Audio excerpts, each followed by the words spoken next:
একজন মেয়ে যার বয়স 18 বছর হয় নাই, তার বয়স হচ্ছে 17 বছর 11 মাস 20 দিন।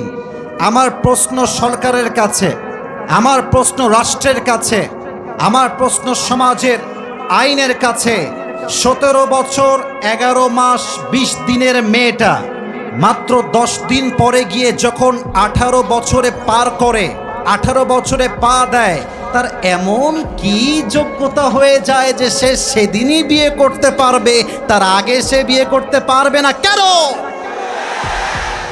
আপনারা 18 বছরের নিয়ম করেছেন বিয়ে করার জন্য, তার আগে বিয়ে করলে আপনারা জেলে দেন, মামলা দেন, থানায় ঢুকান।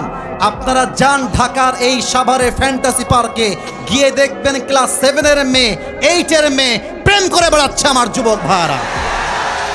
Oh, you don't have any concern about that. You don't care about that. আপনি তা নিয়ে ভাবতে চান না। আমার যুবকরা চরিত্র রক্ষার জন্য বিয়ে করতে চাইলে আপনার গায়ে বেঁধে যায়, এটা বুঝতে হবে। এটা পশ্চিমা সভ্যতা ছাড়া কিছুই হতে পারে না।